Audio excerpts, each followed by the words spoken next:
Bien, vamos a darle la bienvenida a cada una y a cada uno de ustedes. Vamos a iniciar este conversatorio. Les brindamos la cordial bienvenida a este encuentro que hemos denominado Conversatorio Constituyente, el rol de la universidad pública a la luz del nuevo Chile que se abre, en el marco del proceso en el que estamos enfrentando como país en torno a la redacción de una nueva Carta Magna que ha sido un proceso duro. Con especial atención saludamos a todos quienes nos acompañan el día de hoy, representantes de los cuerpos colegiados de nuestra universidad, representantes de estamentos estudiantiles, personal administrativo, académico, organizaciones barriales, vecinales y personas invitadas que hoy nos acompañan. Muchas gracias a todas y a todos. Bien, hace 2 años y medio aproximadamente se dio inicio a este proceso en medio de un estallido social. Y no podemos ser indiferentes con nuestra historia y los sucesos recientes que hemos tenido que enfrentar como país. Es por ello que nos parece relevante en este proceso poder reflexionar en conjunto y problematizar sobre el rol de la educación pública desde distintos enfoques de manera triestamental y cómo el rol social que debemos cumplir como institución se enmarca en este nuevo proceso constituyente. Bien, como ya es de público conocimiento, hace un par de semanas ya se encuentra disponible el borrador de la propuesta de nueva Constitución que consagra el derecho a la educación, pero ¿qué significa aquello? Ya que nos compromete, es por ello que tenemos grandes invitados el día de hoy. Saludamos cordialmente a Loreto Vidal Hernández, convencional constituyente del Distrito 20. Ella es enfermera, abogada, magíster en bioética, directora ejecutiva de la Corporación Septim Termo, quien atiende a personas en situación de calle, profesora universitaria de varias instituciones de nuestra región. Bienvenida, Loreto. Muchas gracias. También nos acompaña el día de hoy Sebastián Lavé Salazar, convencional constituyente del Distrito 20. Él es profesor de Historia y Geografía de la Universidad de Concepción, vocero de la Coordinadora Territorial Hualpén y la agrupación Salvemos el Santuario, que busca resguardar y proteger el santuario de la naturaleza de la península de Hualpén. También es integrante de la Red de Humedales de Chile y de la Asamblea Ambiental del Biobío. Bienvenido, Bastián. Nos acompaña hoy también María Isabel López, académica del Departamento de Planificación y Diseño Urbano de la Facultad de Arquitectura, Construcción y Diseño. Hace más de 25 años Isabel se desempeña como docente e investigadora vinculada a nuestra facultad y también ha desarrollado trabajos en la gestión de pre y posgrado, así como en investigación y vinculación con el medio.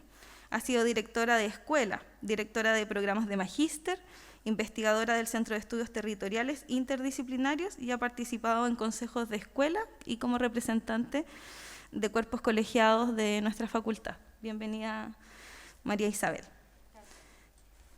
Bien, para partir esta jornada vamos a mencionar la estructura del conversatorio en donde le vamos a dar la palabra a nuestros convencionales inicialmente para que se puedan presentar, nos puedan contar primero cómo están, luego de este arduo trabajo que han tenido que desempeñar por este tiempo y cómo es el despliegue que deben desarrollar ahora para hacer la bajada territorial del borrador que han tenido que trabajar. Les dejo la palabra.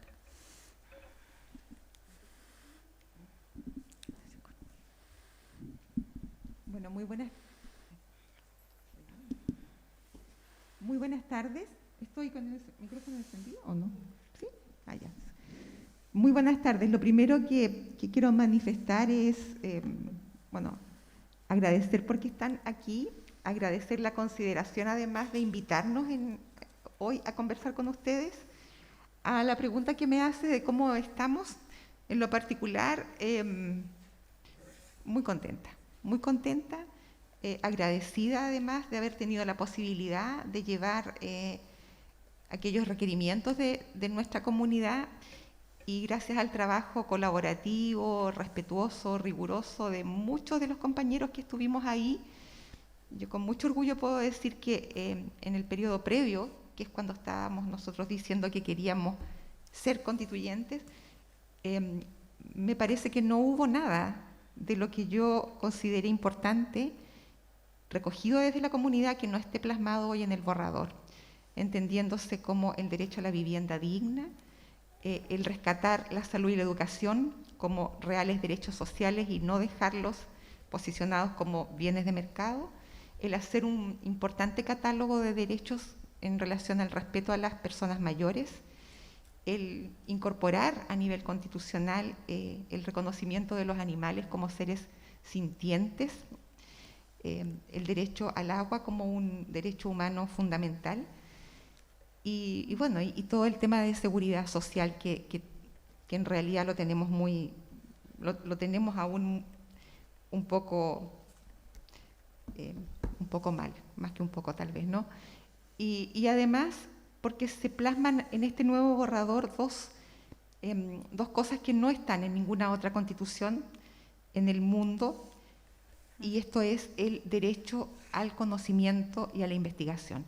Eso realmente da un poco como un giro copernicano, ¿no?, a lo que podemos hacer desde aquí, porque las políticas públicas deberán basarse, ¿cierto?, en la evidencia científica, y eso es muy importante.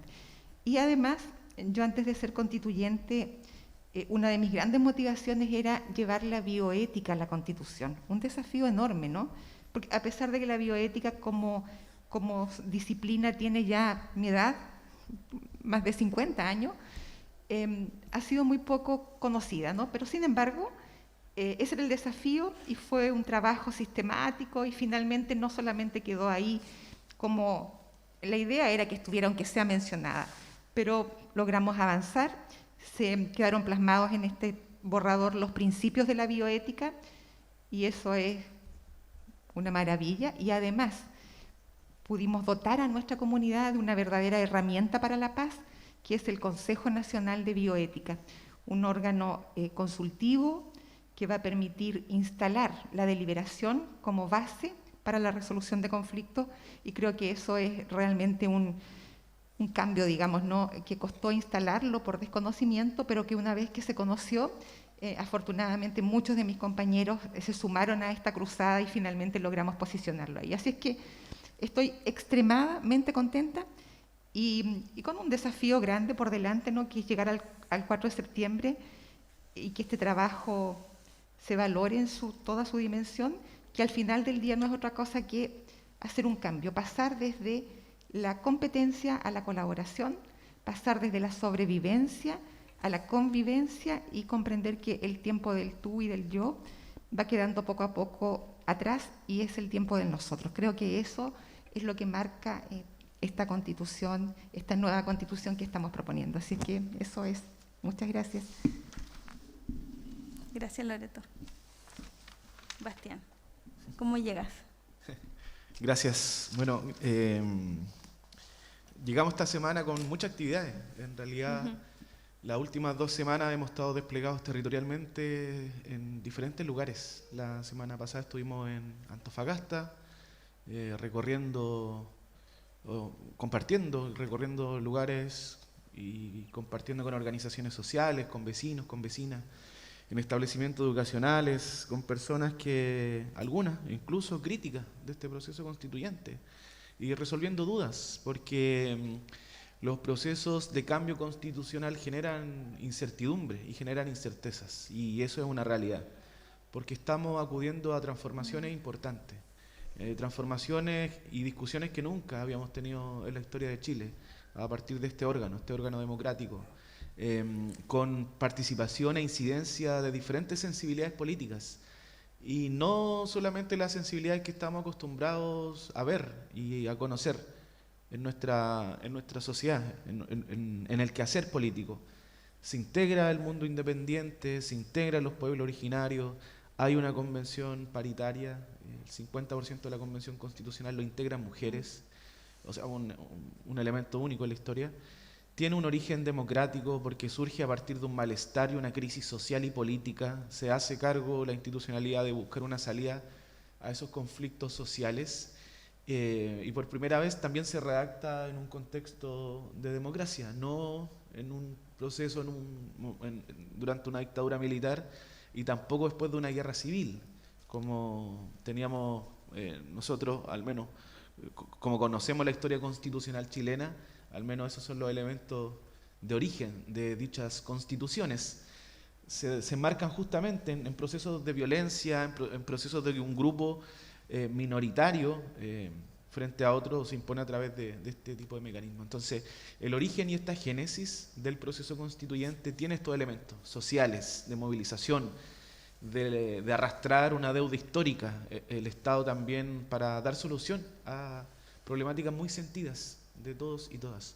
Y esa génesis queda demostrado a partir del trabajo de la Convención Constitucional y el funcionamiento, porque el funcionamiento de esta convención y el quórum, que es un quórum contramayoritario, supramayoritario, un quórum que necesariamente implica amplios acuerdos, ¿sí? Llegar a un consenso amplio. De hecho, el quórum de 103 votos, que es el quórum que quedó establecido, que hubieron muchas posiciones también al respecto del debate de cuál iba a ser el quórum de esta convención. Gran parte de las normas que se aprueban por un quórum mayor incluso, por una cantidad de votos mayor a los 103 votos. Y eso habla que este proceso se abrió al diálogo, se abrió también a la conversación, a integrar diferentes miradas, pero sin perder nunca el objetivo de hacerse cargo de las demandas sociales.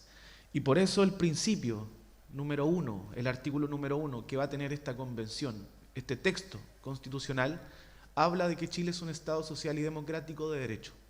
Ese artículo primero es ejemplificador respecto a lo que propone el resto de la convención y el resto de este borrador de texto constitucional, porque inmediatamente existe una diferencia y una separación de lo que hasta el día de hoy ha funcionado en Chile, que es un Estado subsidiario, donde el Estado se hace cargo de lo que no se pueden hacer cargo los privados. Y esa mercantilización de los derechos sociales, a partir de este primer artículo, inmediatamente se supera. Pero no solamente a través de este principio, sino que a través de cómo se van componiendo y la forma que va tomando el resto de los derechos sociales que son parte de esta nueva Constitución. Y esos derechos sociales relacionados a la salud, al sistema de seguridad social, educación, vivienda, trabajo, medio ambiente, agua, que son, yo diría que los elementos centrales de este proceso constituyente y que nos llevó también al cambio constitucional, quedan muy bien reflejados. Y yo lo planteo de esta forma porque la construcción de las normas constitucionales no solamente fue tarea de los convencionales, de los 154 que estuvimos en diferentes comisiones, porque este proceso de la Convención Constitucional también innovó en materias de mecanismos nuevos de participación popular.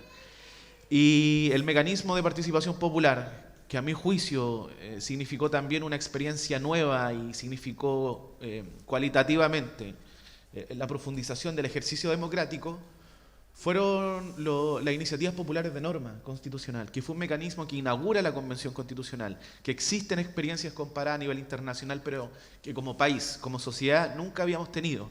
Nunca habíamos tenido la oportunidad de presentar una norma constitucional de manera individual o de manera colectiva, a través de reunir firmas de forma digital.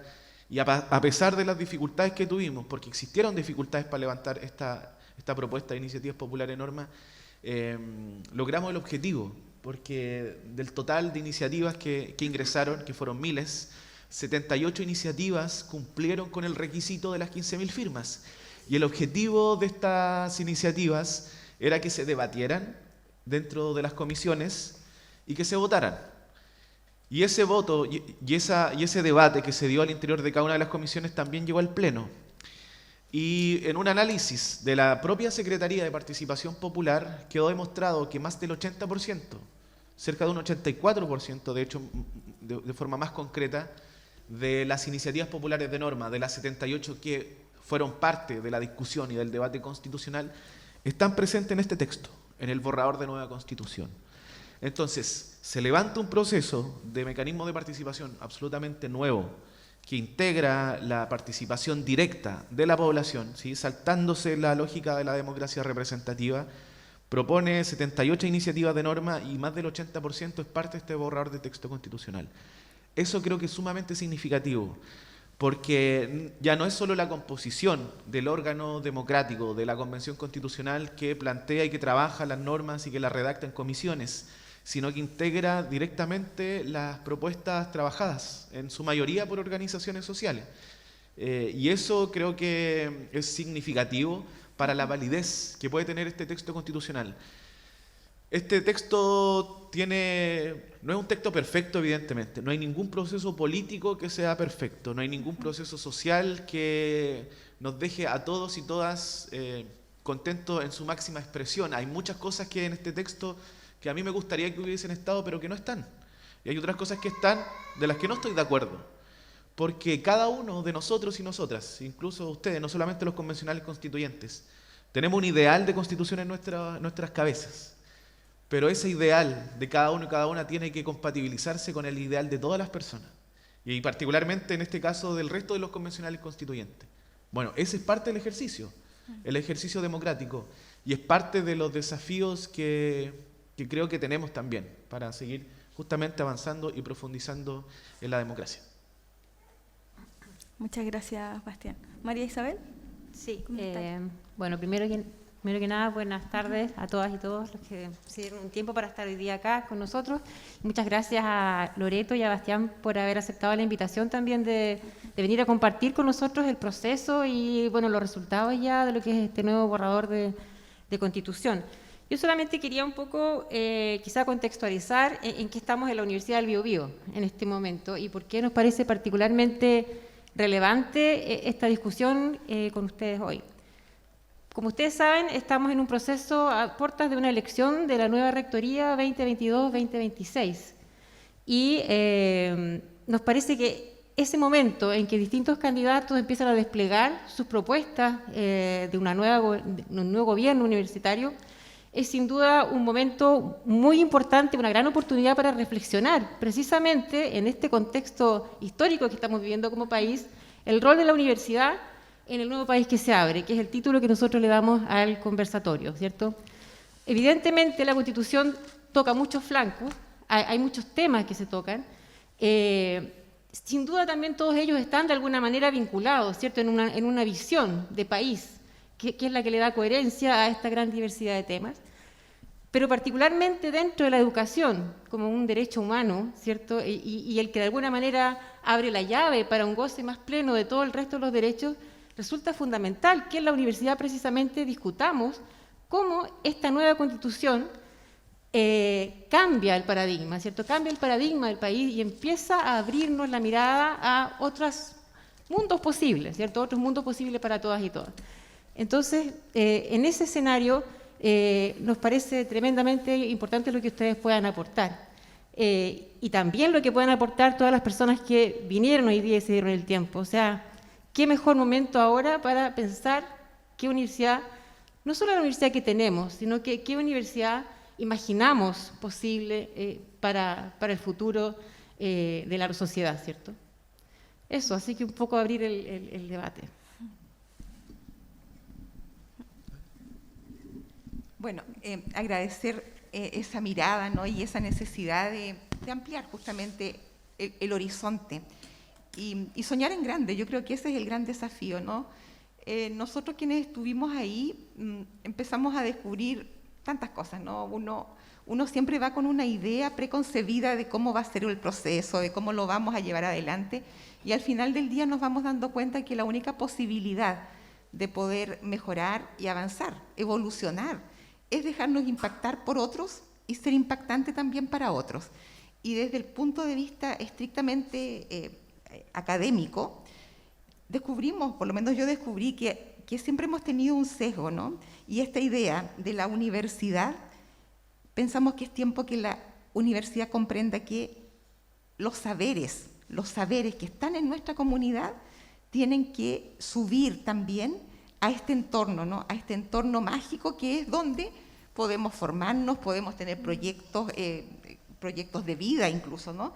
Porque bueno, y desde los pueblos originarios y desde realidades también distintas de la comunidad misma, hay muchísima sabiduría popular, muchísima sabiduría ancestral, muchas formas distintas de ver el mundo, de resolver los conflictos, de aprender del respeto, de la tolerancia, aprender justamente que, lo queramos o no, quienes muchas veces habían sido invisibilizados, y estoy refiriéndome particularmente a los pueblos originarios, a mí en lo particular me dieron cátedra de humanidad en muchos aspectos, y se mantuvieron ahí, y eso quizás sea lo más llamativo. Los seres humanos en general respondemos, somos como causa-efecto, ¿no?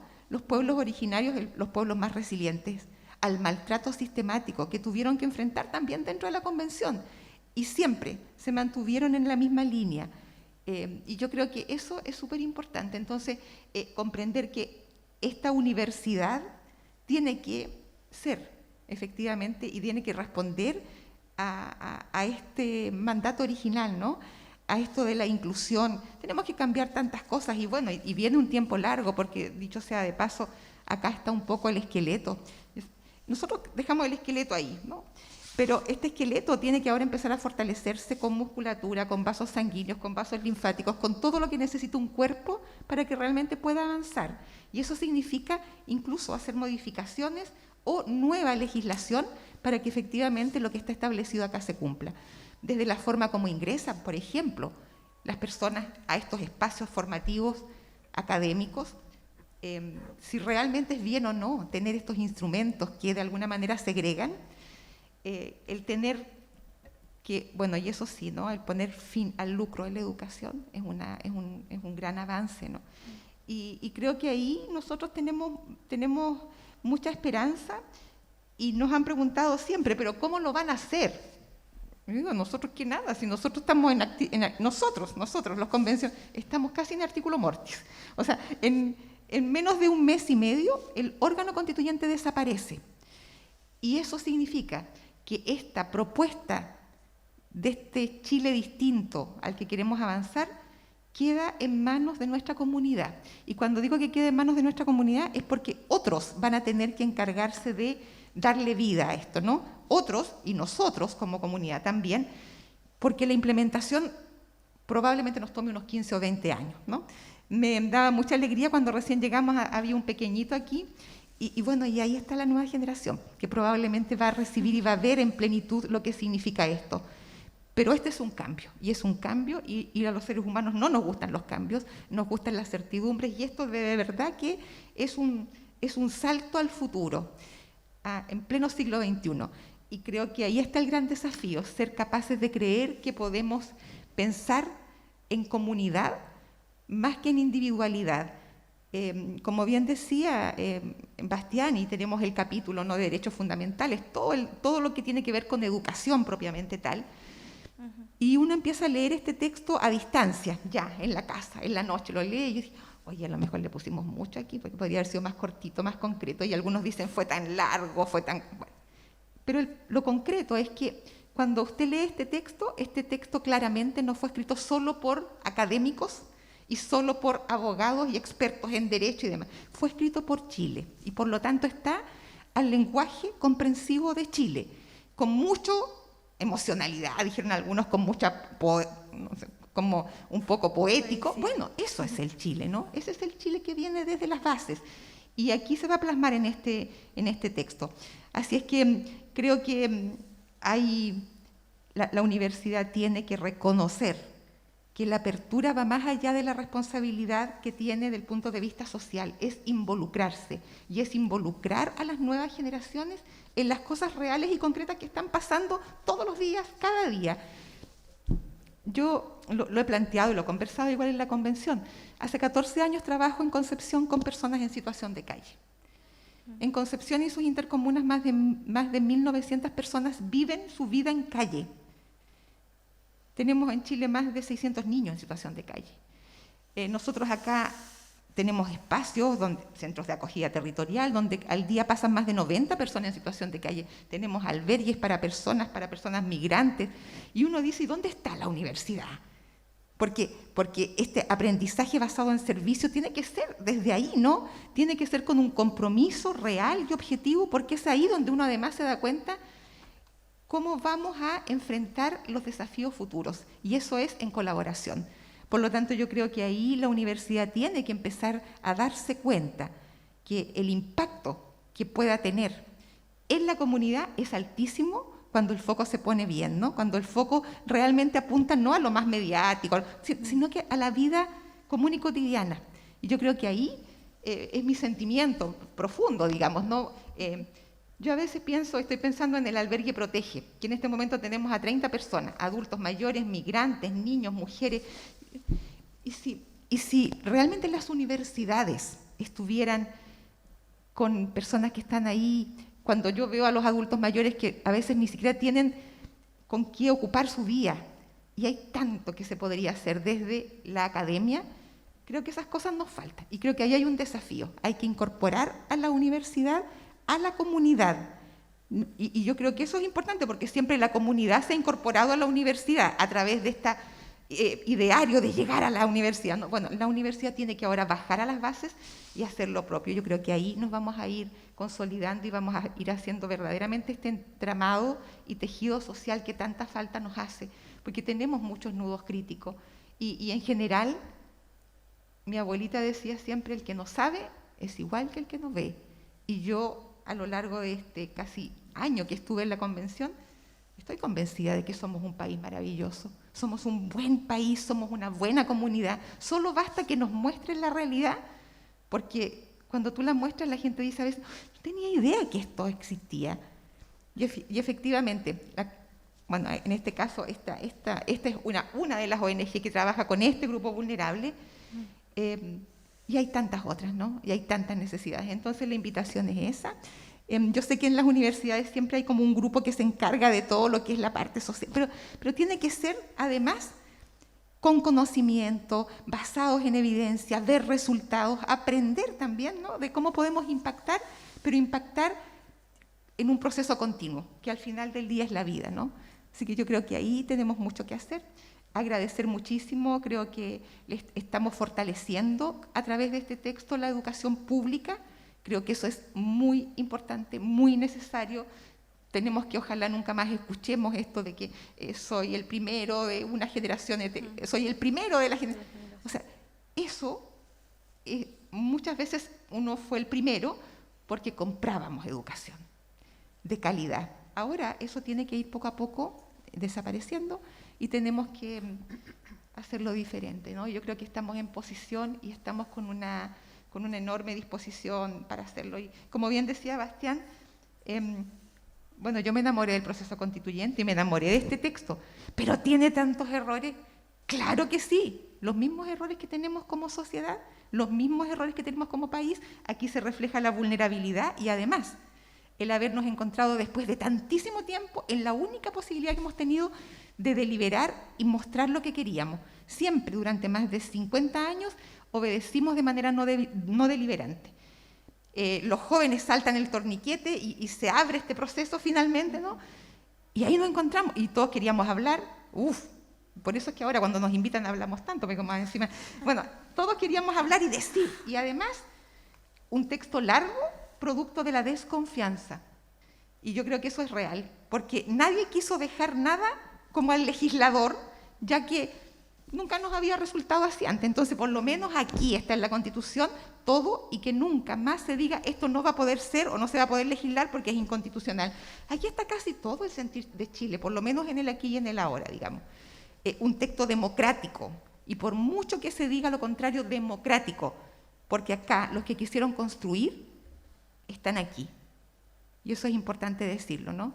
Y como bien dijo Bastián, hay cosas que yo no las hubiera aprobado tampoco, pero soy respetuosa de la democracia y las acepto y las valoro porque tuvieron un trabajo, y yo creo que eso es lo que en algunos aspectos falta, ¿no? No puede ser que si a mí no me gustó cómo quedó algo, yo salga y haga una escandalera, porque eso no es democracia, sino en el fondo mejor hagámoslo diferente. Pero así lo decidimos y esta es la forma, ¿no?, como queremos avanzar. Así es que eso, hay un gran desafío para la universidad, las universidades en general y los centros de formación técnico también, digamos, o sea, tenemos que hacer un anclaje ahora hacia la comunidad. Yo creo que eso es lo que nos corresponde. Muchas gracias, Loreto. Bastián, Sí. ¿cómo responde a la pregunta? El rol de las universidades públicas. Sí, este bueno, nuevo escenario. una pregunta muy importante, muy interesante de hacerse respecto a los avances que ha tenido este proceso constituyente y la forma en que justamente al inicio señalaba cómo se ha ido ejerciendo la democracia a partir de otras herramientas, que en Chile no teníamos esa experiencia. Y creo que lo primero es señalar que las constituciones, y especialmente y también esta constitución entre otras más, hay que entenderlo de forma integral, ¿sí? Como un sistema. Hay normas explícitas que hablan sobre el tema de la educación, pero hay principios constitucionales que permean todo el borrador, todo el texto constitucional. Y en ese sentido hay principios muy claros respecto a la democracia. Y no solamente plantea una democracia representativa, sino que también una democracia directa y una democracia plena, que sea abierta, ¿sí? Ese principio de democracia, que amplía obviamente la lógica de entender la democracia, tiene que sí o sí, a mi juicio, instalarse en la educación pública. Y tiene que instalarse con mayor fuerza en las universidades públicas y sobre todo en las universidades estatales. Entonces, cuando hablamos de cómo esto se implementa en el futuro, qué relación tienen estos principios de la Constitución con el rol de las universidades, bueno, uno de los desafíos es ampliar los márgenes de la democracia, ampliar la participación, ampliar los espacios en la toma de decisiones y no la participación consultiva, no rellenar fichas ni responder encuestas que no tienen ninguna vinculancia y ni siquiera incidencia en la toma de decisiones. Es decir, cuando hablamos de democracia y cuando hablamos de profundizar la democracia, hablamos de que todos y todas, quienes son parte de la comunidad, y especialmente la comunidad educativa, tomen las decisiones colectivamente. Y creo que es uno de los principales desafíos que hoy en día tiene la educación pública y que a partir de esta nueva Constitución, de una u otra forma, mandata a profundizar ese ejercicio. Entonces, si no partimos desde esa base, creo que es muy complejo poder seguir avanzando en todo lo que tiene que ver, por ejemplo, en la redistribución de las mismas decisiones, en torno al financiamiento, en torno a la política universitaria local, en torno a la relación de la universidad con el medio. Bueno, todos esos elementos que son muy significativos, si no parten de una base profundamente democrática, vamos a seguir replicando el modelo que hasta ahora tenemos, que la decisión se siga tomando por posiciones de poder y en grupos cerrados, que no permite una deliberación y no permite la incidencia efectiva en la toma de decisiones de toda la comunidad educativa. Y eso queda presente también en la norma de educación, donde justamente esta Constitución mandata que en el futuro las comunidades educativas se hagan parte del diseño de la política local, se hagan parte educativa, del diseño de la política de la comunidad propiamente educativa, del establecimiento educacional.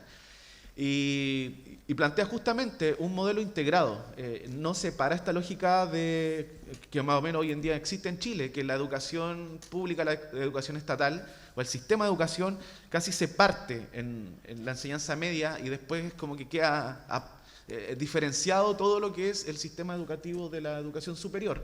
Acá los establecimientos de educación superior, los centros de educación superior están integrados al sistema público y al sistema estatal.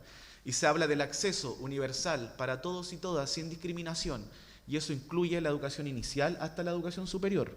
Entonces, cuando se habla de los principios de la educación, cuando se habla del objeto de la educación, que hay dos incisos muy claros en esta Constitución, esos objetivos y esos principios tienen que integrarse a todo el sistema educativo.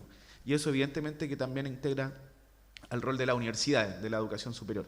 Entonces, estos principios de democracia, de avance, profundización de la toma de decisiones de manera colectiva, de manera participativa, tienen que hacerse parte de este nuevo rol que tienen que tomar las universidades públicas. Y también el elemento de calidad, que me parece muy interesante. Esta Constitución plantea que la educación se orienta a la calidad, pero no a la calidad que conocemos hasta ahora, una calidad que está mercantilizada y muchas veces sometida a la estandarización. La calidad que se plantea acá, dice muy bien en la norma, entendida como el cumplimiento de los fines y principios de la educación. Y los fines y principios de la educación habla de los derechos humanos, habla del respeto a la naturaleza, habla de la construcción del bien común, habla de una convivencia democrática entre los pueblos, la prevención de la violencia, la discriminación, solidaridad, interculturalidad, justicia, enfoque de género, pluralismo, educación no sexista. Esos son los principios, ese es el objeto de la educación. Entonces, cuando entendamos calidad en el futuro, no es la calidad estandarizada. En concreto, ¿qué debería significar eso? Que las pruebas de carácter estandarizadas que hoy en día existen en Chile deberían tener al menos un elemento importante de inconstitucionalidad, porque las pruebas estandarizadas no cumplen con los objetivos que plantea esta Constitución. Entonces, esos cambios, esa habilitación para el futuro del Congreso, queda evidentemente marcada a partir de lo que presenta este proceso constituyente y particularmente de la educación.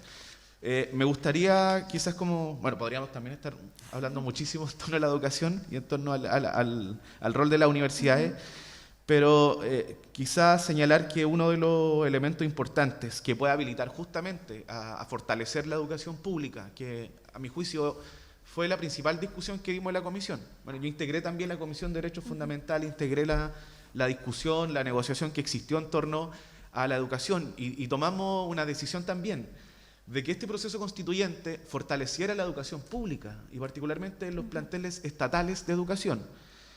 Se ha hablado sobre la educación particular subvencionada, no está en este texto constitucional, eso no quiere decir que va a desaparecer, porque hay un reconocimiento de los establecimientos que pueden ser financiados por el Estado, que podrían ser también parte del sistema público, pero donde se enfoca en general es fortalecer la educación pública y la educación estatal. Y para eso queda una norma también en este borrador de nueva Constitución, donde señala que en todas las regiones va a existir al menos una universidad y al menos un centro de formación técnica, y plantea los principios de financiamiento pertinentes, suficientes y basales y directos. Y eso es muy relevante, porque rompe con la lógica del voucher, del cheque, que uno de los grandes problemas que tiene la educación pública, de entregar recursos individualizados y no generar las condiciones óptimas para que el fortalecimiento de la educación pública sea permanente a través del sistema de financiamiento. Esos elementos, a mi juicio, son relevantes porque permitirán condiciones para que el rol de la universidad, a partir de un sentido democrático, ¿sí? a partir de esta ampliación de la democracia, pueda desempeñarse también en diferentes acciones. Y quiero también destacar, y que sería muy, muy relevante, justamente el rol de las universidades públicas, las universidades estatales con la comunidad. La universidad tiene que relacionarse cercanamente, tiene que ser parte de los procesos sociales, tiene que ser parte de la comunidad, no solo educativa, de la comunidad, del territorio donde están. Que la gente se sienta identificada que vive cerca de una universidad porque la universidad está ahí, acompañando los procesos, sobre todo en tiempos donde la educación cívica o la educación popular es tan escasa, sobre todo en estos tiempos donde vemos que en las actividades que vamos con Loreto y con otros convencionales nos pregunta a la gente si el Estado les va a quitar la casa, si sus fondos de pensiones se los va a expropiar el Estado, o que con la plurinacionalidad van a llegar todos los extranjeros y se van a reconocer todos los países van a haber 15 países dentro de Chile. Ese desafío de educación cívica y de educación ciudadana que no existe hoy en día, por supuesto que la universidad tiene un rol, y sobre todo un rol de carácter territorial, de poder impulsar y llevar adelante estos procesos a partir justamente de los principios que establece esta nueva Constitución. Gracias, Bastián. Muchos temas transversalizados. Hablamos del sentido democrático, de los principios democráticos que mueven esta Constitución. Dentro de esos principios también hay algunos de transversalizar en todos los cuerpos colegiados del Estado la perspectiva de género. Estamos viviendo momentos, una época de muchos significados, de muchos cambios, de mucha incertidumbre. Nuestra institución pública también está viviendo épocas de cambios. La ley 19.094 establece el marco jurídico para las universidades estatales, y en ese contexto hemos abierto un proceso de redacción de nuevos estatutos también en nuestra comunidad. Quería plantearte la consulta, María Isabel, en ese contexto de todos los cambios que estamos viviendo de manera interna y bajo este nuevo escenario, ¿cuáles son los grandes desafíos que tú ves en el contexto que se le puede plantear a un nuevo gobierno universitario? Sí. Muchísimos desafíos y a la vez muchas oportunidades también. Sí. Yo cuando estaba escuchando a Loreto y a Bastián también recordaba un poco todas las discusiones que hemos tenido en torno a precisamente lo que ha sido la candidatura a la rectoría, lo que está haciendo la candidatura a la rectoría. Me parece que hay muchas cosas que se van alineando en realidad, y eso me pone muy contenta porque Creo que lo que está pasando a nivel país finalmente también está pasando en el mundo, digamos, en el mundo. Si uno ve, por ejemplo, con las crisis que estamos viviendo, sociales, ambientales, toda la incertidumbre que existe, y organismos como la UNESCO ya lo manifiestan en el documento Los futuros de la educación, hay sin duda una urgencia, ya quizá más allá de las consideraciones incluso éticas generales, hay una urgencia porque la educación se plantea de otra manera. Quizá ya mucho tiempo ha existido, es cierto, en nuestro país, quizá la visión de que la educación de alguna manera es una manera de obtener un trabajo remunerado mejor, un mejor trabajo remunerado. Sin embargo, nos damos cuenta de que es muchísimo más que eso, es muchísimo más que eso, y así es como lo estamos planteando, muy en línea con lo que ustedes señalan. Digamos, no se trata, creemos, de simplemente, aunque con lo muy importante que es tener un trabajo remunerado y bien remunerado, se trata finalmente de crear o de contribuir o de fortalecer, ¿cierto?, a el desarrollo, el aprendizaje de ciudadanos y ciudadanas que estén críticos frente a la realidad, ¿cierto?, que no normalicemos o continuemos normalizando una realidad tan desigual durante mucho tiempo, porque ya, digamos, estamos ante la urgencia del cambio. Entonces, en ese sentido, nuestra universidad, más encima una universidad pública estatal, como ustedes señalan, y esa quizá también es la diferencia, porque una universidad privada puede muy bien contribuir a este debate, también es una opción. Sin embargo, creemos que la universidad estatal es un mandato, es el Estado el garante de lo común, del bien común. De ahí que nuestra universidad no puede mantenerse al margen, digamos, de este mandato, más aún cuando aparece la oportunidad, que para nosotros es una tremenda oportunidad, cuando aparece la ley de universidades estatales finalmente y se dice claramente que el rol de la universidad es contribuir a la democracia, a la interculturalidad, a la perspectiva de género. Entonces aparecen todos estos valores, ¿cierto?, que van mucho más allá de simplemente preparar a alguien para ejercer una labor profesional, que sin duda que es importante, pero van mucho más allá de eso. La ley de universidades estatales lo define claramente y desde nuestra perspectiva la discusión de la nueva Constitución reafirma eso, en el sentido de darle este valor primordial a las universidades estatales, de contribuir finalmente a esta democratización de la educación y de la sociedad en general. Entonces creemos que sin duda que se abren muchas oportunidades para las universidades. Nosotros también, como bien señala Sandra, hemos tenido hace poco el proceso de los estatutos, que tenemos también que esperar, bueno, que haya una ratificación del Ministerio de Educación, pero también tenemos que acercarnos un poco a eso después a través de reglamentos, para que haya una traducción concreta, digamos, a la manera en que se da la gobernanza universitaria. Sin embargo, creemos que más allá de eso, es un imperativo también avanzar en una gobernanza mucho más colaborativa a nivel de universidades. Estamos acostumbrados a universidades que vienen de una tradición muy jerárquica, en que los procesos, más allá también con la dictadura, digamos, y lo que pasó, digamos, en todas las universidades, obviamente la democratización se hizo inexistente, y si bien se ha avanzado, todavía es bastante limitado. Entonces, formas de gobernanza colaborativa nos parecen también tremendamente importantes, precisamente para que haya un diálogo constructivo entre los distintos estamentos en la construcción, en la co-construcción, digamos, de la institución, de todos sus procesos de enseñanza-aprendizaje, etcétera. Lo mismo el tema de la pertinencia territorial. Hemos insistido bastante en cómo la pertinencia territorial tiene que ser el enfoque que oriente finalmente también lo que se hace. Somos universidades y hay un mandato de que tiene que haber una universidad estatal al menos en cada región. ¿Qué significa eso? Que la universidad, el primer, digamos, territorio con el que se relaciona es la región. Por lo tanto, hay también ahí un mandato a que exista, digamos, este enfoque en cuáles son los problemas, las prioridades de cada región. Hablabas tú, por ejemplo, el tema de, ¿cierto?, las personas sin calle. Los problemas de la región tienen que llamarnos también a que nuestra investigación, nuestra docencia esté aplicada a esas realidades. Eso también nos parece muy importante. Y el tema de la sustentabilidad, que es un tema que también hemos puesto transversal. En el fondo, un poco a lo que queremos apuntar es que la educación tiene, claro, debe tener este enfoque de preparar a un profesional, pero también hay muchos otros temas que son transversales y que tienen que contribuir a formar a este egresado o egresada consciente, ¿cierto?, de cuáles son sus responsabilidad con sus territorios. Y eso es lo que vemos que es lo que tenemos que co-construir colaborativamente en esta próxima rectoría. Muchas gracias.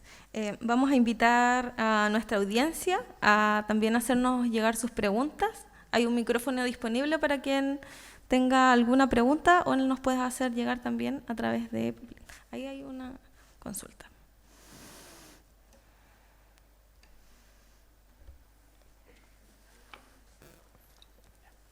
¿Aló? Sí. ¿Aló? ¿Escucha? ¿Sí? Bueno, primero me voy a presentar. Soy Mario González, soy dirigente social y ambiental y deportivo de Concepción, del sector Andalién. Y quiero agradecer a María Isabel por la invitación que nos hiciste para venir acá. También a Bastián, compañero ahí de la lucha ambiental, y a Roxana, que la puedo ver por primera vez en vivo, después de verla tanto por Zoom. Así que primero felicitar, digamos, a Bastián y a Roxana. Yo creo que los que somos dirigentes del barrio de base estamos preocupados para que esto se apruebe, ¿ya? Porque recuerden que todavía no se aprueba. Entonces, el 4 de septiembre va a haber una batalla muy dura, a la cual estamos acostumbrados los dirigentes de base, ¿ah? Porque nunca la tenemos fácil. Y yo creo que vamos a ganar, por nariz, como sea, pero, pero vamos a ganar. Bueno, primero, desearle a María Isabel, digamos, éxito en esta campaña. Yo quiero un poco pelar a las universidades, en realidad, ¿ya? Yo me recuerdo que no sé si, Bastián, ¿te acuerdas cuándo fue los incendios de acá en Concepción? 2017. 17. Ya, me acuerdo esa fecha, nosotros teníamos como dirigentes sociales, colaboramos mucho con la FEC, con la Federación de la Universidad de Concepción, y me acuerdo que fue un enorme orgullo de nosotros ver a los estudiantes de las universidades, sobre todo nosotros teníamos más vínculos con la de Conce, recogiendo cosas, digamos, en seres, ir a apagar los incendios como voluntarios, ¿ya? Eso fue interesante, fue conmovedor, como viajaban los chicos, como sea, iban a las comunidades a ayudar, y eso fue bastante emocionante, ¿ya? Pero justamente la Universidad de Concepción entraba en vacaciones, ¿ya? ¿Y sabe lo que hicieron la rectoría? Pidió que desalojaran todas las cosas que estaban en ayuda, que estaban en el, ¿cómo se llama el gimnasio? En la casa La casa del deporte, ¿ya? Y ahí me acuerdo que estaba digamos, no me acuerdo qué era en realidad, 2017. Estaba, digamos, este chico, el Rifo, el que es concejal de Hualpén, y me acuerdo que tuvimos que ayudarle como dirigente y juntamos sacar las cosas y llevarlas a los suplementeros, ¿ya? Y de ahí nosotros acuñamos un término de los dirigentes que ayudamos, la universidad sin ciudad, ¿ya? Una universidad que lleva el nombre de Concepción y debe darle vergüenza, ¿ya? Que no colabora con sus comunidades. Cuando hay un proyecto, digamos, ambiental, el EULA trabaja para el lado del empresariado. Entonces, me parece pertinente la discusión, ¿ya? Y agradezco estar en esta universidad porque la Universidad de Biobío es una universidad del Estado, estatal. Y nosotros como dirigentes andalien, cuando quisimos ser comuna, estamos muy agradecidos de la UB, porque el profesor Farías, que creo que falleció, él con su grupo de trabajo hizo el estudio de factibilidad de la comuna, ¿ya? Entonces tenemos muy buenos recuerdos de la UB. Y obviamente con esta nueva constitución esperemos que esto se profundice y que las universidades tengan un vínculo real con la comunidad, ¿ya? Incluso en los directorios de las universidades deben estar los dirigentes, ¿ya? ¿Por qué no? Esto se planteaba una oportunidad, digamos, a la gente de la Universidad de Concepción, ¿ya? Es impresentable, digamos, que la Universidad de Concepción no tenga ningún dirigente social o una cara visible de la comunidad en el directorio, ¿ya? Porque los dirigentes también sabemos, ¿ya? Y tenemos conocimiento cómo digamos, trabajar, digamos, con nuestros entes. Así que más que eso, más que una pregunta, un comentario, y los felicito, digamos, por este conversatorio. Y también desearle nuevamente a María Isabel éxito, digamos, en esta campaña, y ojalá sea la futura rectora de la universidad. Gracias. Muchas gracias. Muchas gracias por el comentario. Muy necesario también la retroalimentación hacia nuestro quehacer, así que se agradece. ¿Tenemos más preguntas? Hola, buenas. Primero me gustaría agradecer que están presentes Loreto Vidal, Loreto Vidal y Bastián Lavé. Me presento igual. Soy Héctor Toro, soy vicepresidente del Centro Estudiante de Ingeniería Civil Eléctrica. Y como bien decían, ha sido un momento muy convulsionado dentro de la universidad, el cambio de modalidad online a presencial. Y muchas veces se ha mencionado el tema de que las universidades estatales o la educación estatal es símbolo de mala calidad. Una realidad puede ser, pero sí se notó que en el cambio ahora la universidad no estaba preparada para volver a presencial. Un poco pelar a mi universidad, yo la quiero mucho en verdad, pero tenemos que hacernos cargo como estudiantes, porque desde la dirigencia más estatal ha sido más reactiva que adelantarse a los acontecimientos. Un poco decirles que hace poco falleció un alumno acá en las canchas de básquetbol, y se habla mucho de negligencia por parte. Mi pregunta igual va enfocada al tema de que si las universidades estatales públicas tienen que ser rol parte de la comunidad, tiene que estar acorde a hacer un aporte. En eso se trata de un tema de fortalecer la educación estatal a través de financiamiento, pero sí de gestión, porque se habla mucho de que al ser estatal tiene que pasar por rigurosos procesos logísticos o burocráticos es la palabra. Dentro de lo que se trata de la nueva Constitución y a lo que va a todos los estamentos estatales, ¿cómo se flexibiliza eso? ¿Cómo se genera mejor financiamiento y genera más rápida la gestión en cualquier proyecto? Para mejorar la educación y ser un ente de cambio dentro de la comunidad. Eso. Bien, muchas gracias. Bueno, ¿cuál es su nombre? Héctor. Lamentamos igual muchísimo, ¿no? la situación que planteas de tu compañero. Yo creo que hay una cosa acá, bueno, nosotros en la Constitución, en la nueva Constitución, planteamos los principios rectores, ¿no? Y existe también para cada comunidad educativa, ¿no? Indistintamente al nivel de que se trate, la posibilidad de crear su proyecto educativo en base también a este espíritu que tenga la universidad como tal, ¿no?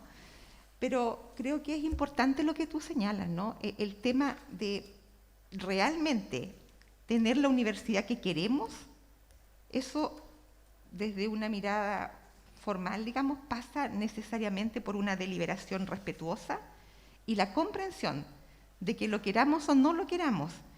Yo diría que casi nada tiene un blanco o negro. La vida en general está llena de matices y tenemos una complejidad enorme porque generalmente hay temas que no nos gusta llevar al debate deliberativo porque son complejos y hay que tomar decisiones difíciles y lo más difícil es reconocer que no existe una única solución, que existen varias posibilidades y hay que buscar la que sea mejor para todos. Entonces, a mí me parece que una de las formas, y lo digo con muchísimo orgullo, diría yo, porque fue un trabajo sistemático que hicimos en una de las comisiones, la menos famosa de la convención, la que nunca le hicieron entrevistas ni nada, que fue la comisión 7, la Comisión de Sistemas de Conocimiento, Ciencia, Tecnología, Arte, Patrimonio y Bioética, una comisión que cada palabra que está escrita aquí, cada palabra partió desde cero, cada artículo partió desde cero, porque no había nada de esto. Entonces, en esta comisión se sentaron las bases del conocimiento, principalmente de la investigación con sentido y del impacto que tenemos que tener también nosotros como seres humanos. Yo, cuando nos invitaron acá, decía que es como la primera vez que me puedo reunir tal vez con un entorno universitario y yo estoy en la convención. Yo diría dando respuesta a la coherencia que nace de haber estado 14 años en el aula, con la convicción, escuchando a María Isabel lo que ella señala. Yo siempre le dije a mis estudiantes que uno tiene que ser impactante, que uno tiene el deber de cambiar el mundo. Y siempre, al final de la sala, 1 o 2 estudiantes, la profe, pero sí, pero es verdad, pero profe, mucho idealismo. No, de verdad que sí se puede. Porque yo lo hago todos los días, yo todos los días tengo ese desafío, cambio el mundo, el mío, y el mundo se cambia desde donde tú estás. Cambio el mundo de mi vecina, que probablemente sea la única persona con la que se relaciona en el día, cambio el mundo e impacto mi entorno, y si lo hacemos todos, lo hacemos mejor. Entonces, cuando vino el proceso constituyente, los estudiantes ahí me pusieron en jaque, pues ya profe, entonces, no que usted era de las que decía que se puede cambiar el mundo e impactar. esta es una oportunidad. Y aquí estamos. Y decir que sí, que uno puede efectivamente hacer cambios, pero eso requiere sudor y lágrimas. Primero, reconocer algo que nos cuesta mucho a los seres humanos, que no siempre mi visión de las cosas es la mejor y que nos cuesta mucho reconocer el error. Eso es algo que nos hace mal, digamos, porque nos enseñaron que el error cuando uno se equivoca es malo. Y cuando uno cambia de opinión es peor. O sea, oye, mira, pero antes tú decías eso, y yo sí, antes lo dije y lo puedo cambiar 1000 veces. Porque cuando tú te vas vinculando con otros, cuando tú escuchas a tu comunidad, y aquí entonces María Isabel tiene un gran desafío. Si nosotros escuchamos a la comunidad educativa, escuchamos al profesorado, es altamente probable que saquemos el mejor proyecto, porque van a haber tantas miradas como personas. Y si somos respetuosos, vamos a poder ir acogiendo eso con prudencia, con progresividad y con el respeto que todos nos merecemos. Entonces yo creo que ahí esta universidad tiene que cumplir ese rol y vienen desafíos gigantes, porque cuando hablamos nosotros y uno lee el artículo y dice, bueno, entonces, no discriminación. Bueno, aquí voy a declarar, bueno, no se va a quedar en evidencia que soy muy antigua ya de vida, pero yo di la prueba de aptitud académica. Y esa prueba, que no sé hoy día ni cómo se llama, porque ha cambiado tantas veces, ¿cómo se llama? PTU, ya. Eso no es otra cosa que una selección discriminatoria. Puede ser una mirada, ¿no? Entonces vamos a tener que hacer muchos cambios para que realmente este espacio formativo sea abierto e inclusivo, que es lo que hemos declarado. Decir además que nos guste o no nos guste, oye, que hay profes aquí o no, si hay profes, Dios mío, bueno, ¿lo digo o no lo digo? Sí lo voy a decir igual, así que dale. Los profesores, hoy tenemos una complejidad y estamos en deuda con los estudiantes.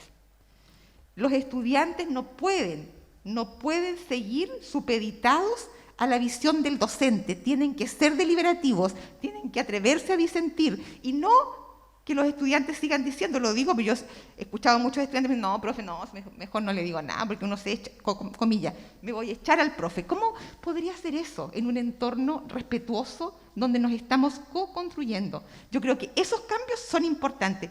Yo lo he dicho varias veces y lo repito, es tiempo de valientes. Y cuando hablamos de que es tiempo de valientes, la valentía implica todos los días levantarse y preguntarse, ¿cómo lo haría si no tuviera miedo? Y uno no lo hace con escándalo, lo hace con respeto, con prudencia, pero con decisión. Y yo creo que eso es lo que nos falta. Y acá sentamos las bases. Tengo aquí para usted, bueno, ya que voy a empezar a promocionar la comisión donde estuve, pero no importa. Acá, en uno de los artículos que creamos nosotros en esta comisión número 7, ayúdame que yo no leo sin lentes y no... Pero le voy a pedir aquí a mi compañerito, tengo problemas aquí con... Ese, por favor, mire, ahí él les va a contar ese artículo, a lo mejor el primer, ese, y me interesaría mucho ese, por favor. Aquí voy a tener aquí a mi locutor para que te des cuenta de cómo podemos hacer un cambio si nos empoderamos de esto y si, bueno, la futura rectora, si es el caso, da espacios a la deliberación, da espacios a la participación, da espacios para que no pasen cosas que no debieran pasar en un entorno protegido, ¿no? Yo creo que eso es importante. Bueno, vamos a leer los artículos de la Comisión 7. Derecho a participar y beneficiarse de los conocimientos. Toda persona, individual o colectivamente, tiene derecho a participar libremente de la creación, desarrollo, conservación e innovación de los diversos sistemas de conocimiento y a la transferencia de sus aplicaciones, así como gozar de sus beneficios. Y respecto al artículo 2, deberes del Estado, el Estado reconoce y fomenta el desarrollo de los diversos sistemas de conocimiento en el país, considerando sus diferentes contextos culturales, sociales y territoriales. Eso, bueno, él leyó los encabezados de los artículos, tiene más esos artículos, pero ahí te das cuenta que de verdad lo que decía María Isabel es real. Nos guste o no nos guste, casi el conocimiento formal, escrito, está a un clic. O sea, si uno quiere saber algo hoy, sencillamente lo buscas y el conocimiento está a disposición. Lo que no son las habilidades transferibles que se van dando entre unos y otros porque nos vamos construyendo. Yo creo que eso es lo que tenemos que hacer. Entonces acá nosotros establecimos toda persona, por lo tanto, todo estudiante de cada universidad tiene derecho a participar activamente en la creación, en la innovación, en la propuesta. Ese es un derecho. El punto es si las autoridades van a dar o no cabida a eso. Si la respuesta es la mirada hacia el futuro, indudablemente vamos a poder hacer una mejor construcción colectiva. Y yo no dudo que estos espacios de formación son la base de la sociedad que vamos a tener más adelante, más aún si se comprende que los saberes, y muchos de los saberes, no están aquí, están en la comunidad, y muchas veces los hemos desconocido. Así es que creo que por ahí un poquito va el... Pero aquí hicimos harto, ¿eh? Y te invito a que leas el capítulo 7 de este borrador, que es un lujo para mí. Bueno.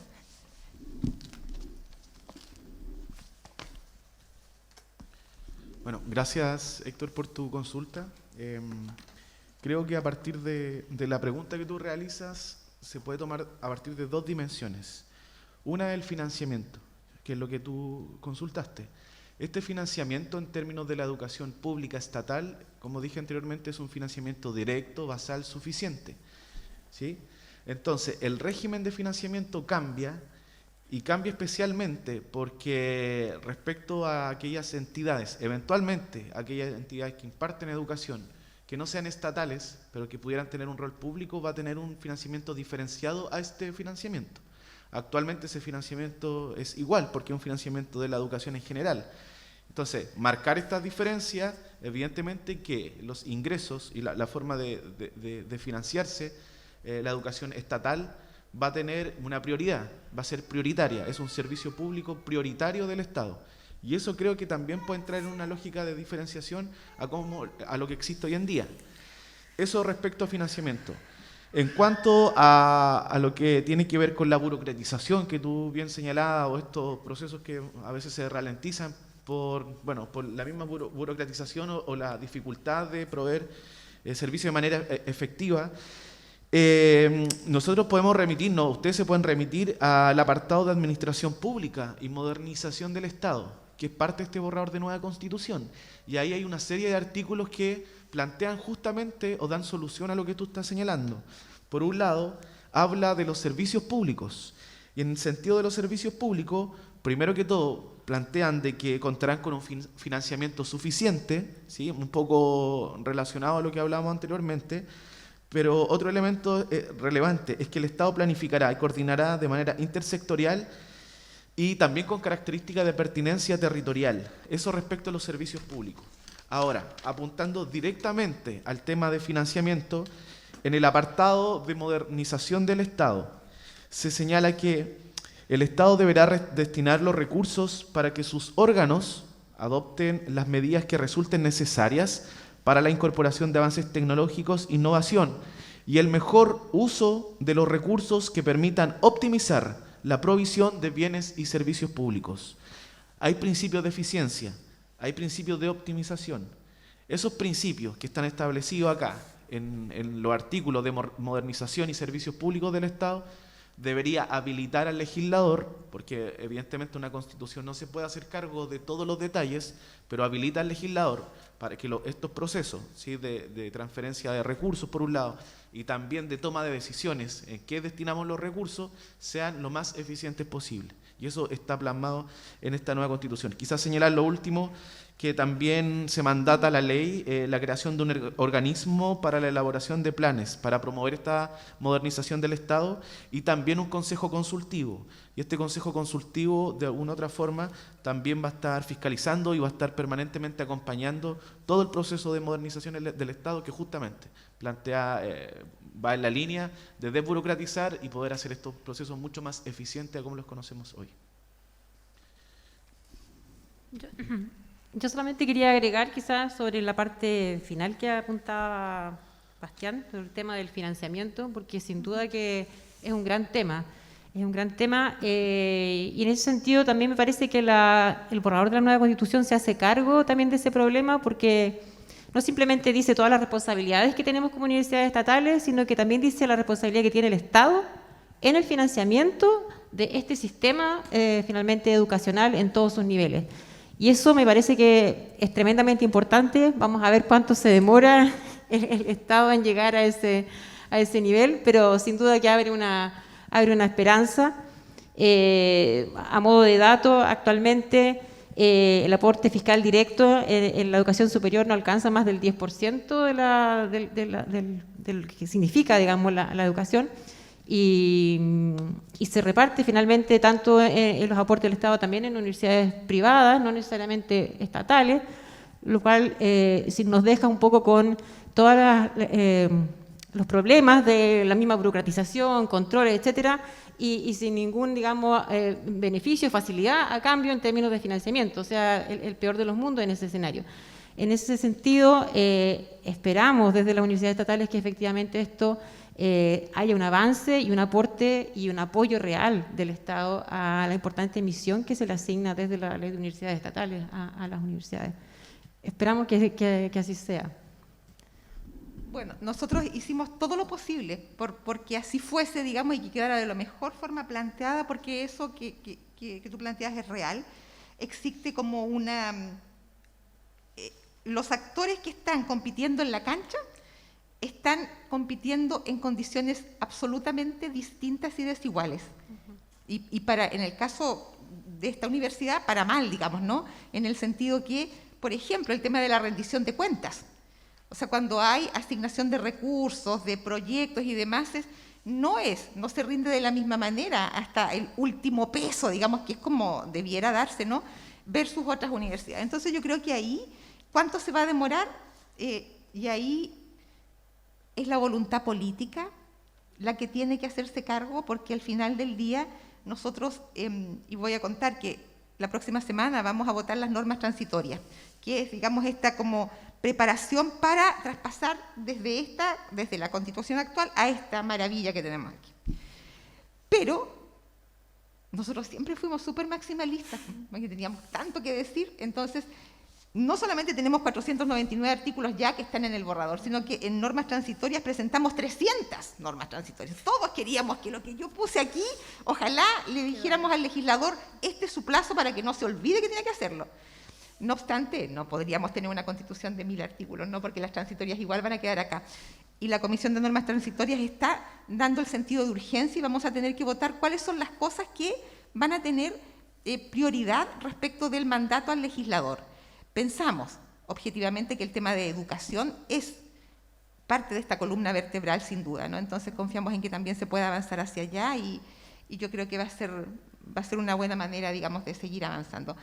Además, para las universidades, yo creo que esto es bien importante. Bueno, yo tuve la suerte de estar con una compañera, amiga hoy maravillosa, que es Cristina Dorador, una científica, investigadora, y ella...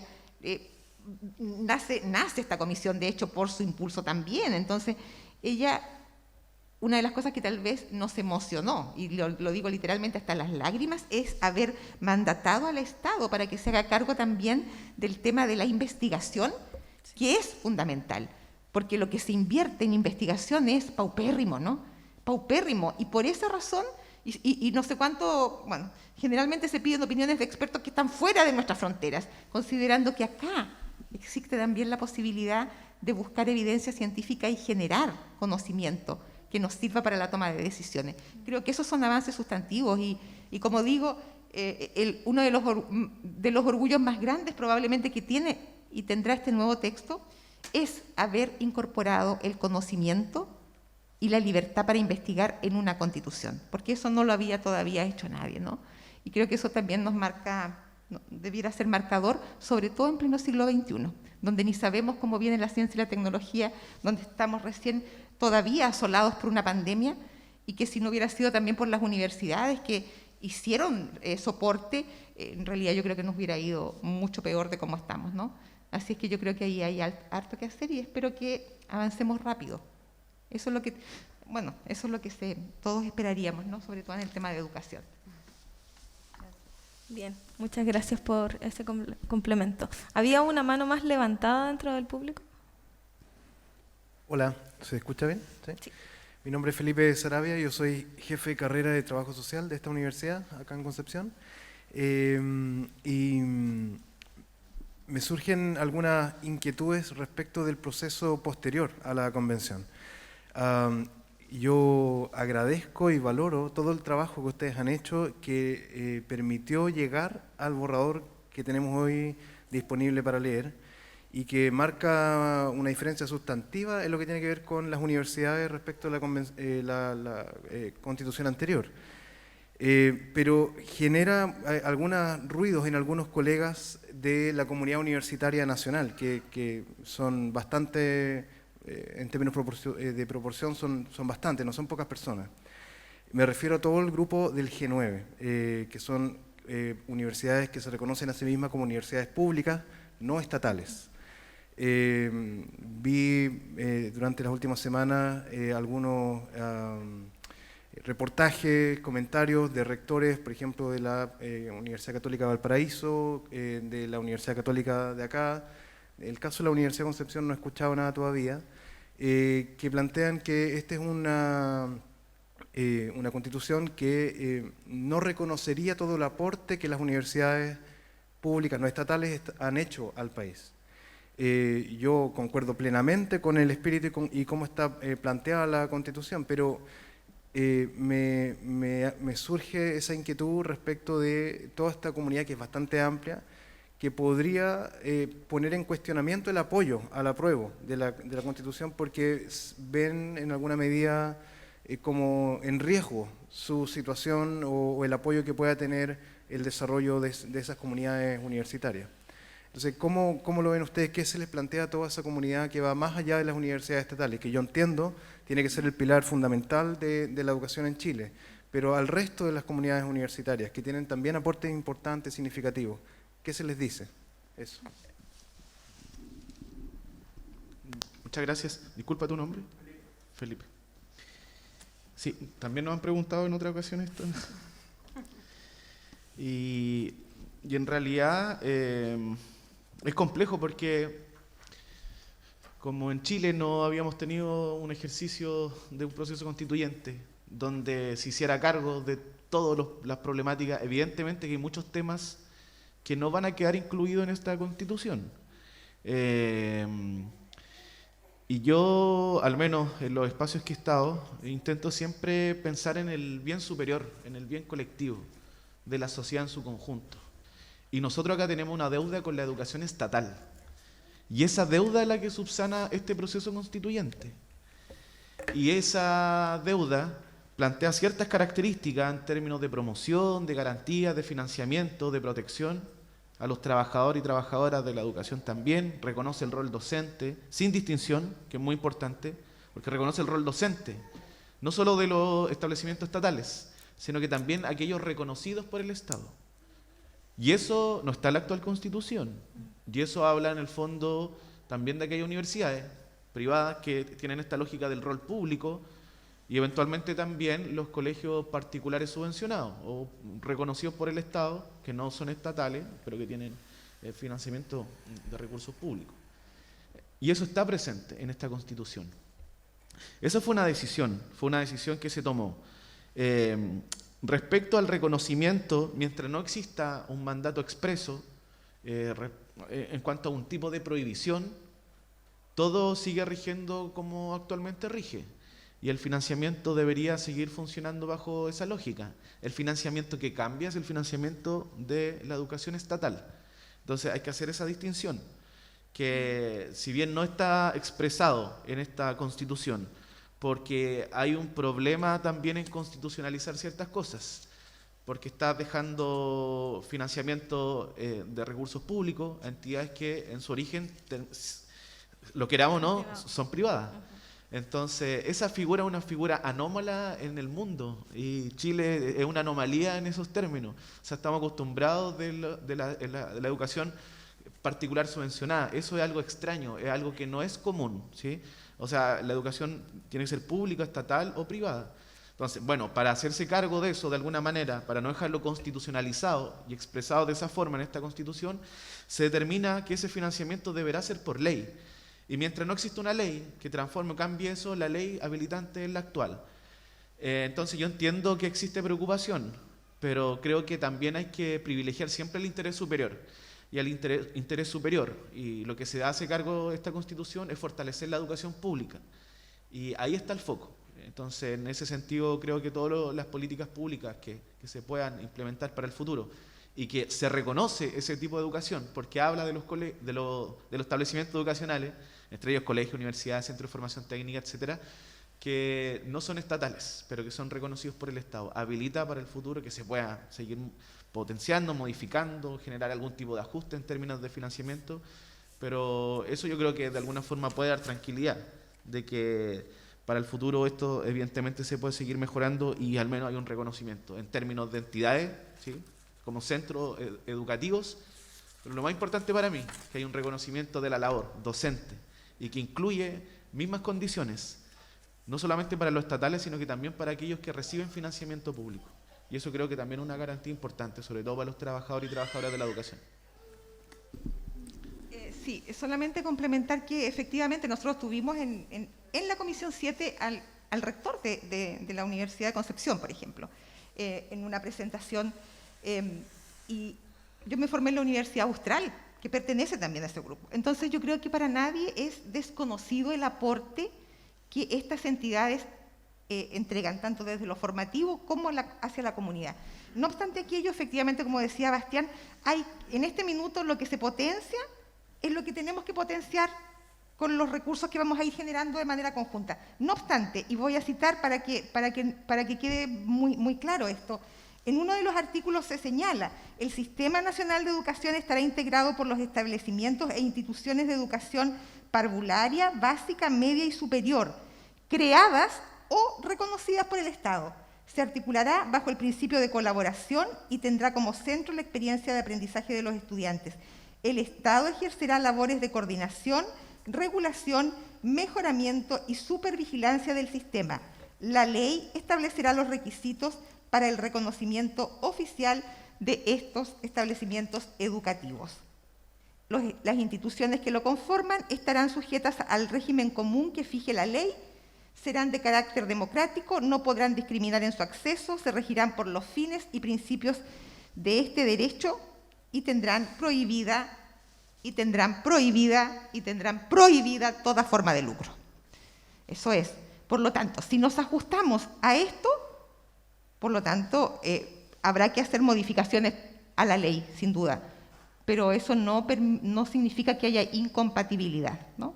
Porque en ningún caso nuestro fin al momento de escribir esto ha sido desconocer la labor que también aportan estas otras entidades, y como digo, y muchos de nosotros nos formamos en aquello también, ¿no? Entonces, es importante decirlo. Bien, muchas gracias, Loreto. Solamente quizá complementar un poco lo que estaban diciendo Loreto y Bastián, en el sentido de que, claro, lo que pasa es que quizá en Chile nos acostumbramos a una situación que, como bien decían ustedes, es única en el mundo, que el Estado se ponga a financiar establecimientos privados. Es una situación que nosotros tenemos muy normalizada, nos parece lo lógico en aras de la libertad de enseñanza, pero no es normal, no es normal, no es lo normal estrictamente como norma.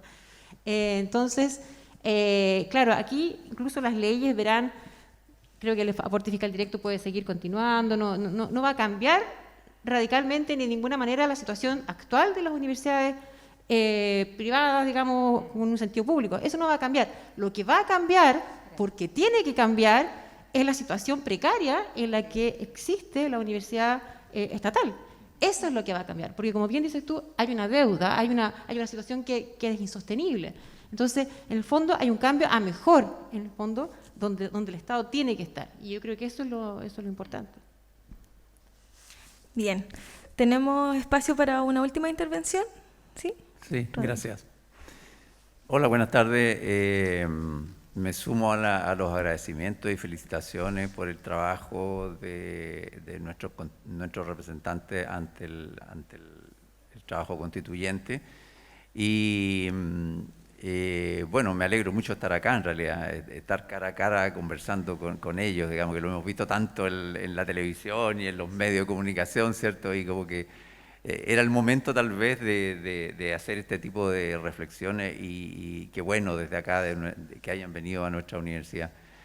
Yo soy soy académico de arquitectura y Y bueno, yo quería poner un poco, hacer dos cosas. Un comentario acerca de las universidades estatales. Yo llevo varias décadas trabajando aquí en la Universidad del Biobío, en la Universidad Estatal, Pública Estatal. Y también, finalmente, una inquietud que me vino y que le quería consultar especialmente a Loreto, un concepto que desarrolló ella, respecto a la vinculación entre el medio y la universidad. Lo primero es destacar, digamos, poner en su lugar, digamos, el estado en que están las universidades del Estado en este momento. Es decir, yo creo que hay dos maneras de enterarse de eso. Una, ver en la situación económica en que están varias universidades, digamos, que están en la quiebra realmente, por un lado. Y por otra, las que estamos sobreviviendo en este mundo de sobrevivencia, como bien decían ustedes, en el que vivimos. Lo que está pasando en nuestra misma universidad, con el paro de los estudiantes, es precisamente por un tema de infraestructura que afecta profundamente la vida de todos nuestros estudiantes, de nuestros funcionarios administrativos y de los académicos. Y que son temas a los cuales nos hemos acostumbrado, lamentablemente, y hemos naturalizado esta falta de recursos básicos, para poder llevar una vida digna, una vida universitaria digna en realidad. ¿Ah? No voy a empezar aquí a pormenorizar todos los problemas que tenemos al interior, pero son problemas graves en realidad, ¿ya? Y yo creo que eso es importante destacarlo en este momento porque es otra el nivel, digamos, en ese sentido de las universidades estatales respecto a las universidades públicas. Claramente, digamos, además de todo lo que se está hablando, ¿cierto?, de la responsabilidad país respecto a la formación, ¿cierto?, de resguardar, digamos, justamente el rol del Estado, digamos, en términos de derechos, ¿cierto?, como ustedes bien lo plantean desde el inicio en este borrador de la Constitución. Y bueno, y a mí también me gustó mucho el comentario de Loreto de esto del servicio. Yo en estos años siempre, a veces me preguntan, ¿qué es lo que haces tú? Bueno, yo soy servidor público o funcionario público, digo a veces también. Entonces me quedan mirando, no, tú eres académico. No, yo soy funcionario público en realidad.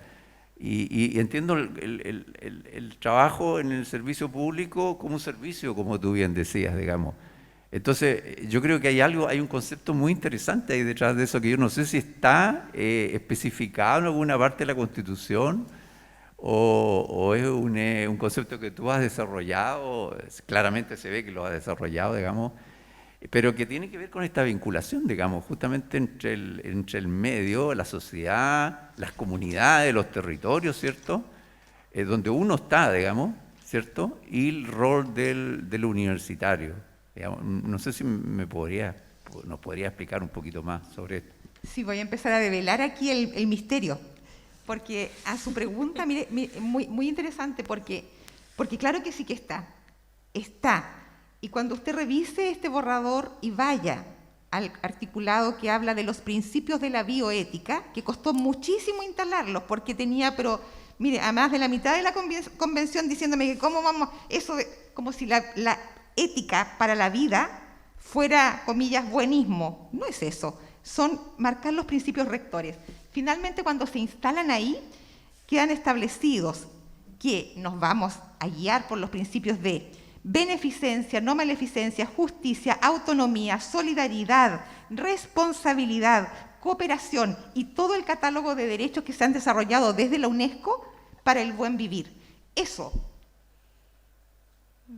Si yo fuera académica de esta casa de estudio o estudiante de esta casa de estudio y tuviese a un grupo de personas que están postulando a la rectoría, le diría que sería bien bueno instalar principios éticos para la vida dentro de este quehacer, no solo porque permite la deliberación, sino que porque permite orientar las cosas que nos hacen crecer como sociedad. Entonces, claro, cuando uno habla de solidaridad, la entendemos casi como la Teletón, ¿no?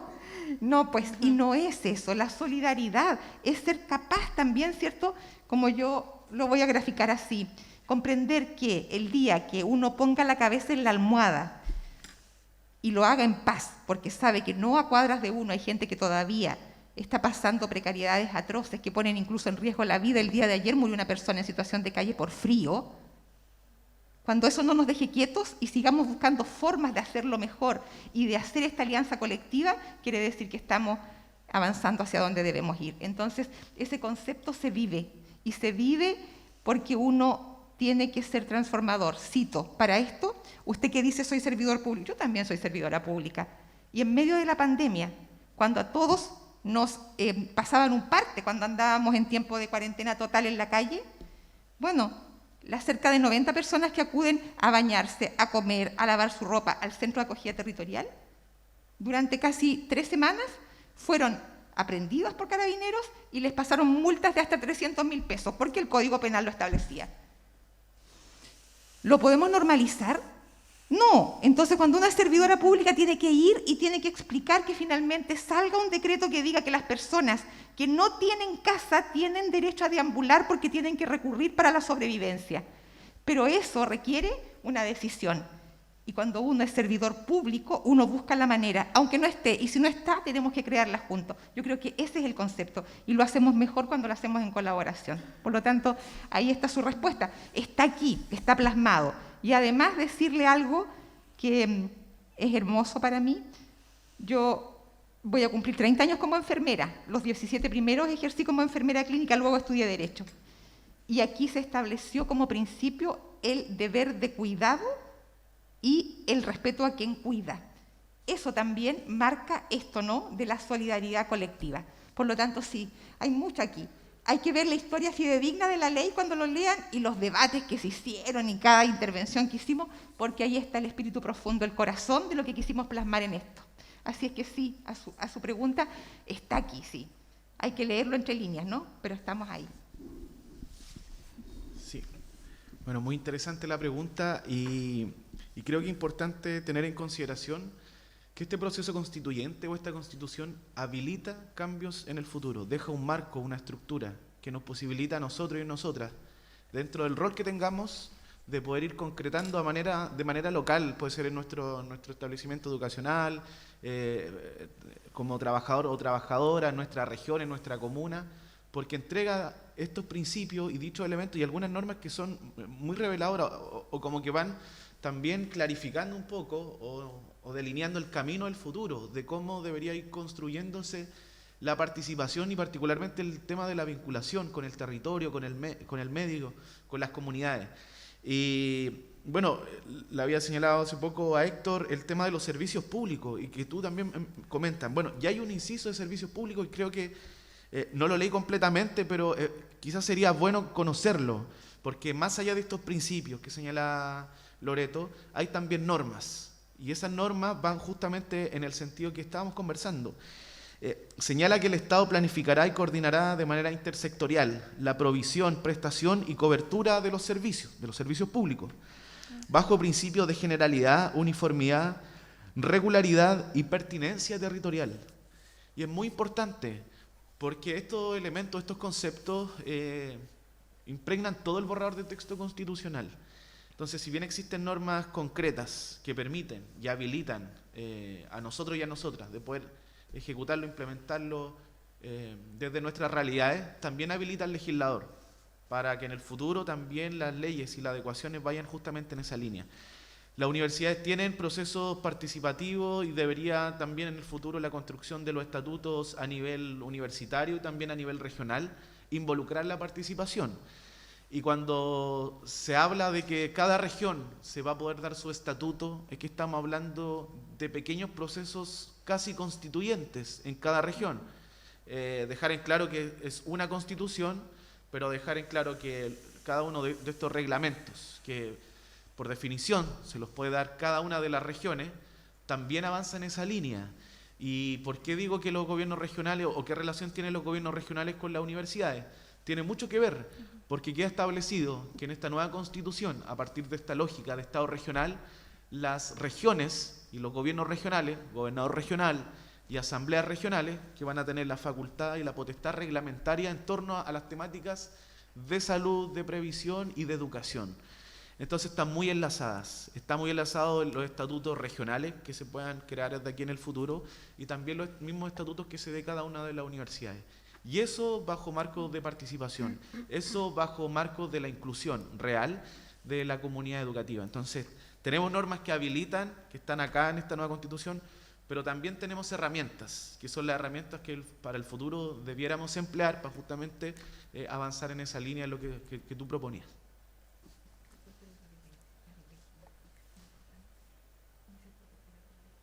Ah, sí, se me olvidó un pequeño dato importante.